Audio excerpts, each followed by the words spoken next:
Hello and welcome back to Petra Publications. I'm Davis, and today we're going to be looking at the complete works of Augustus Toplady. Now, this is all in one volume, and by the grace of God, I was struck down with a cold, which was not great, but I never would have finished this volume as quickly as I did without being sick. It allowed me to really sit down and read like I would not have been able to do had I been healthy. So I don't know what you can see of this, but it's double columned, very small text. It's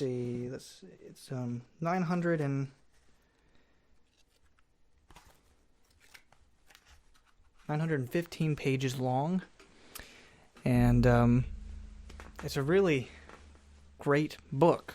While I was sick, I read several hundred pages of this, and today I wanted to give a quick review of this book. So this is put out by Sprinkle Publications, one of my favorite publishing companies that unfortunately is going out of business. So if there's anything that they put out, I believe they're going out of business. That was my understanding, at least.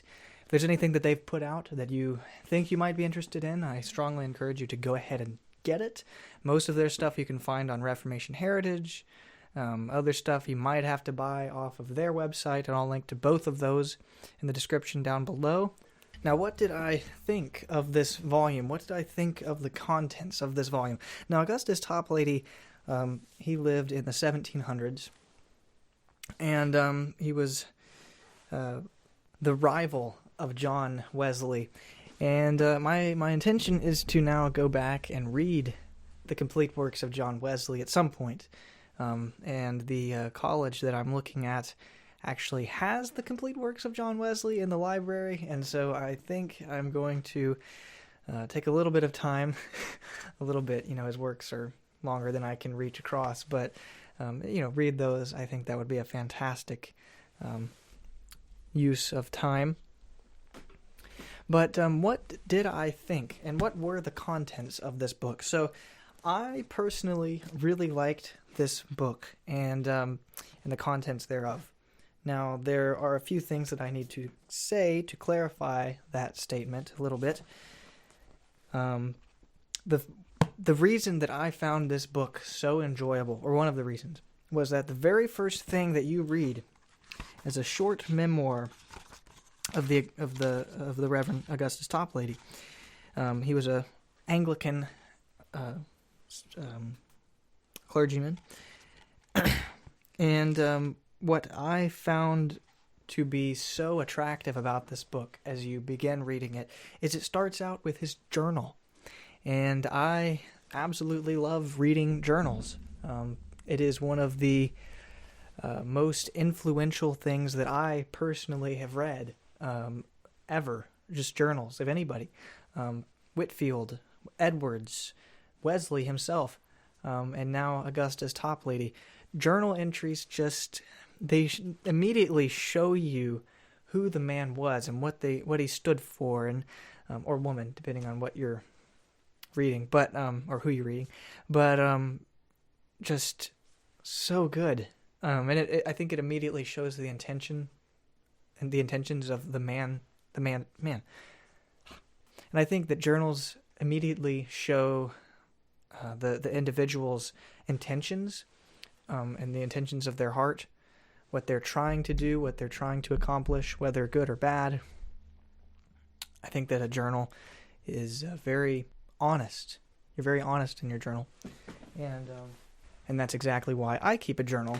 I think it's good to go back and read sometimes, but I also hope that someday either my children or someone that I'm mentoring would benefit from reading my journals at some point. I don't know, but I did want to keep those for that very reason.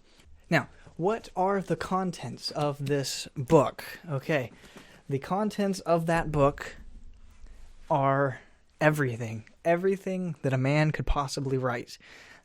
His journal, obviously, like I've already said, and letters and all of his essays and papers and everything, his hymns and poems in the back, and his hymns are just so good. And at some point I'm going to put out Rock of Ages Cleft for Me, which Augustus Toplady wrote when he was 22 in 1761, I think is the year, but I can't remember, somewhere in there.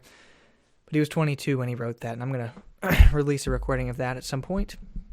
One of my favorite hymns. Now, a little bit about this. He was a predestinarian, and I am as well. I think that is a biblical doctrine found in pretty much every book of the Bible, but specifically you see that in Romans and Ephesians. And I'm willing to back that up if you want to disagree with me. That's totally fine. But I think Toplady comes at it a little bit stronger than is necessary. And he was fighting against John Wesley, who equally was a man of God, a strong man of God, a man of faith. And, but, a little bit of ungodliness, unchrist-likeness between the two of them, fighting all the time. And most of Toplady's work is in response to or making something for Wesley to respond to. So it's just him and Wesley going back and forth. And lies were told on both sides, I am led to believe. I know for a fact that Wesley lied. Of course, in the Toplady volume, they're not going to say that Toplady lied, but it's most likely that he did at some point. And so they both were just fighting with each other, ungodly-esque. And so as solid as what he was saying was and is, I think he could have come at it a little better. Now, one thing he did, the first paper you read in his works, is a history of England. And really fascinating stuff, really in-depth, really cool. What he did was he went through all of the history of England to prove the doctrine of predestination throughout that history. To say this man, all the way back here, all the way up to the very current time, there has been this doctrine. This is not a new thing. So he proved it throughout church history in England by going through the history of England, which was neat. And then he had different kings, different bishops, and all the different things in there, and it was really neat. I keep saying neat, but that's all right. So then he had different biographies, different memoirs in here as well. Isaac Watts, John Fox, Elizabeth Hoe. And then one of my favorite sections in here, then he wrote also a very short biography of George Whitefield. But one of my favorite things in here, let's see if I can find it. There was a section in here where he quoted people. Excellent passages from eminent persons is what he called it. And it's alphabetical by category. And it is really, really good. He's got Gurnall in there, or Gurnall, I think is how some people say it. Doddridge. A lot of Puritans. John Owen was a often seen name. Mr. Newton. But lots of Gurnall. Different people that I wasn't too familiar with. Had some Henry Venn in here. Had some Rutherford. But that was really... I took a couple of those and put those in my journal. Just some quotes there. And then he had... Let's see, what else did he have in here? Oh yes, one thing that I did really like in here as well was he had a course of family prayer for each day in the week. And so morning and evening, he went through and he had a prayer for that time of the day, for each day of the week. And at some point, I'm going to use that, I believe, in my family devotions, if I ever am blessed enough and have God's grace to do so. And then after that, sermons are in here. More essays. Then he has letters in the back here. Letters are always fascinating reads. I love to read good letters. Some of what's up on that shelf on the left there are letters. Really great stuff. And then, like I said, he's got juvenile poems, which were written between the ages of 12 and 18. Had some really great stuff there. Kind of shallow theology on some of them, but what would you expect from a young child? But then he gets into his hymns on sacred subjects, as he called them, and they are so good. Ryle would put it as the best hymns ever known. And so really, really solid stuff in his hymns. And I suggest that if you like hymns, that you would read Augustus Toplady's hymns. They are just phenomenal. So, would I suggest the complete works of Augustus Toplady? Absolutely yes, if you can read it with a grain of salt. I would not take his stuff to be inerrant or anything like that, infallible, whatever. That would be dumb, and it's definitely not. He's just a man, very fallible, sinful man. But yes, very inspiring work. I would suggest it, and you can get it at Reformation Heritage for like $20.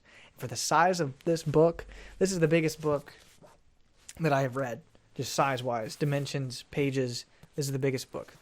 And so $20, and that can be yours. I will link to that in the description below.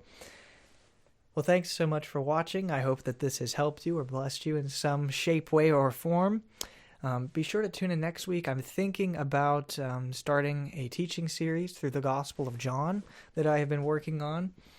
I'm not sure if that's actually going to happen or not, but that's where I'm thinking about going. I'm going to review the ESV Readers set, 6-volume set, at some point as well.